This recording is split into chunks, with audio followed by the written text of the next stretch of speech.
Oi, gente do bem. Vamos apoiar as publicações da Fundação Bezerra de Menezes? É só curtir, se inscrever no canal, ativar as notificações e compartilhar com os amigos. Simples assim.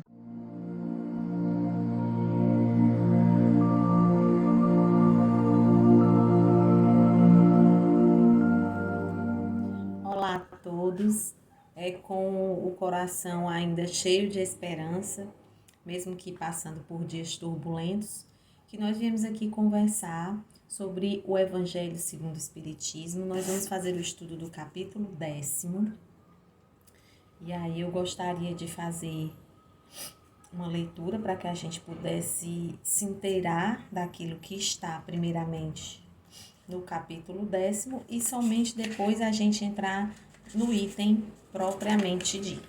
Então, no capítulo 10, nós teremos o título Bem-aventurados aqueles que são misericordiosos.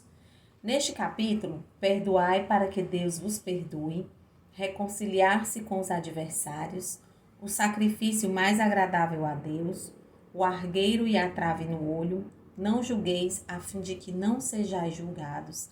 Aquele que estiver sem pecado, atire a primeira pedra. Instruções dos Espíritos, perdão das ofensas, a indulgência. É permitido repreender os outros, observar as imperfeições de outrem e divulgar o mal alheio?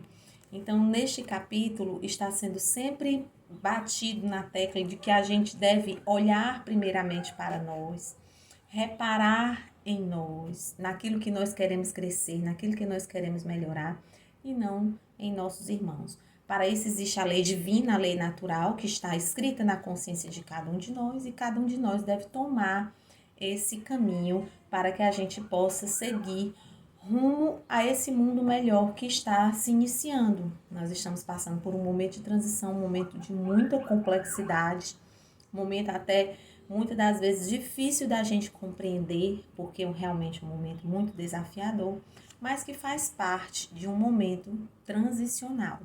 E para que a gente possa continuar no planeta Terra acompanhando esse movimento transicional, nós precisamos ter esse capítulo 10º como um capítulo mesmo assim de guia, um farol a nos guiar. Porque é muito importante que a gente mantenha a nossa mente, mantenha o nosso coração conectado, ligado à nossa evolução. Não só a nossa evolução individual, mas também a nossa evolução enquanto coletividade. E para isso é importante que a gente não gaste o nosso tempo observando o comportamento alheio. E aí ele fala toda essa questão do perdão, a questão da reconciliação, a questão da trave no olho do outro, que a gente enxerga e não enxerga no nosso, o perdão das ofensas, como ser uma pessoa mais indulgente. Mas o item que nós vamos ler e estudar hoje é o item é permitido repreender os outros, então a gente vai pular aqui e vai fazer a leitura dessa partezinha que é bem interessante. Então, vamos lá. Ninguém é perfeito. E ninguém sendo perfeito, segue-se que ninguém tem o direito de repreender o próximo. Como uma pergunta, não é isso? Seguramente não. Uma vez que cada um de vós deve trabalhar para o progresso de todos e, sobretudo, daqueles cuja tutela vos está confiada. Mas é uma razão de o fazer com moderação, com um fim útil, e não como se faz geralmente pelo prazer de diminuir o outro. Neste último caso, a censura então seria uma maldade. No primeiro, é um dever que a caridade manda cumprir com todas as reservas possíveis. Ainda a censura que se lança sobre os outros ao mesmo tempo, deve-se dirigi-la para si e perguntar se não a terá merecido. Então, não é que a censura não seja permitida, é claro, até porque muitas das vezes nós temos os nossos tutelados que dependem de nossas orientações. É claro que as repreensões, elas são necessárias para que a gente possa orientar. As instruções dos espíritos, elas pedem apenas que a gente faça isso no silêncio, que a gente chame a pessoa a ser censurada e converse, escute, e não no julgamento, e não dizendo para as pessoas aquilo que está acontecendo, divulgando, sem o intuito de realmente correção, e mais com o intuito de diminuição daquele ser humano. Então, não é que seja proibido, até porque temos os nossos tutelados, as pessoas às quais nós devemos a orientação.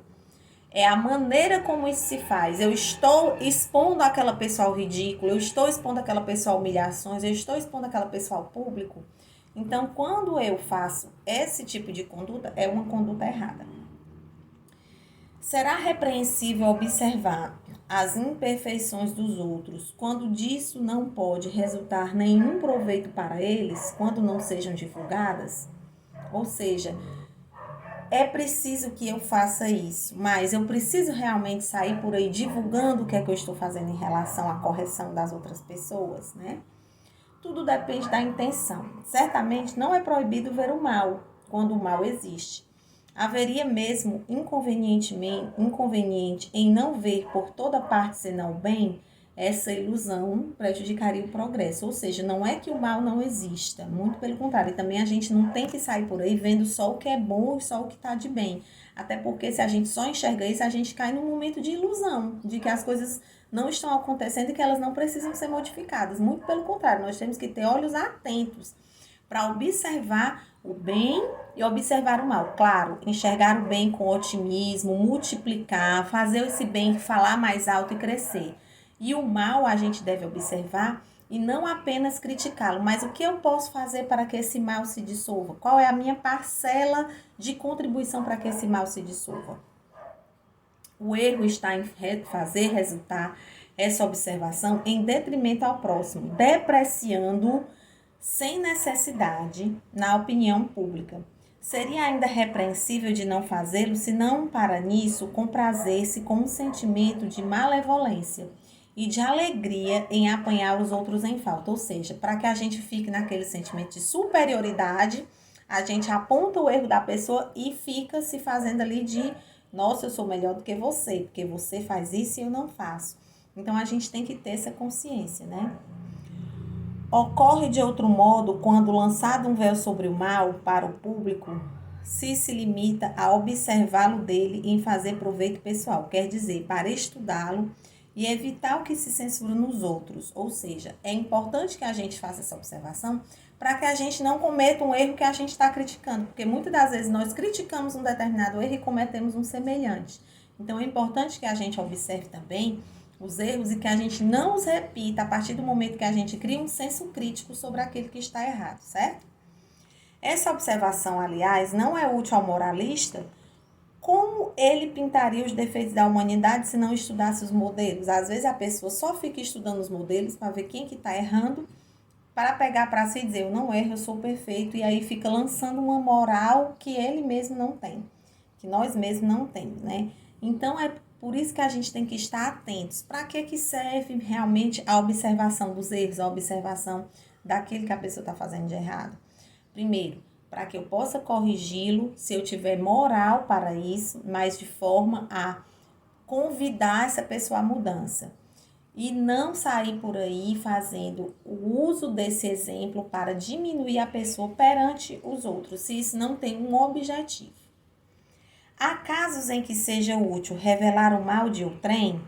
Essa questão é muito delicada e é aqui que é preciso apelar para a caridade bem compreendida. Se as imperfeições de uma pessoa não prejudicam senão a ela mesma, não há jamais utilidade em fazer conhecê-las. Mas, se podem causar prejuízo a outros, é preciso preferir o interesse da maioria ao interesse de um só. Segundo as circunstâncias, mais que um homem caia, do que vários se tornem enganados ou suas vítimas. Em semelhante caso, é preciso pesar a soma das vantagens e dos inconvenientes. Ou seja, se a gente sabe que aquele determinado erro de uma pessoa está prejudicando não somente a ela, mas também prejudicando a outras pessoas, é importante que esse erro venha à tona para que a gente possa parar a questão do engano, muitas das vezes a questão da criminalidade que pode estar acontecendo, a desonestidade, a corrupção. É importante que a gente divulgue para que outras pessoas não caiam. Mas se aquele determinado erro é um erro que só está prejudicando a própria pessoa, é importante que a gente faça isso de um para um.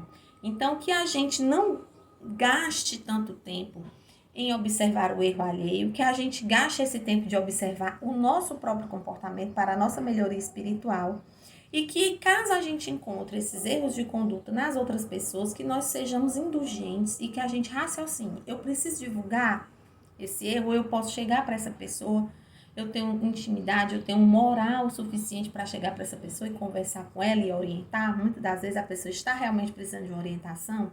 Então, tudo isso é questão de você pensar, é uma questão de autoanálise, é uma questão de análise também daquilo que está acontecendo. Então, que a gente possa utilizar os ensinamentos morais do Cristo para ter uma vida mais plena, uma vida com mais reflexão, com mais inteligência emocional e que a gente possa se apropriar desses conhecimentos. Então, um abraço no coração de todos, usem máscara, façam isolamento social, só saiam de casa de forma estritamente necessária.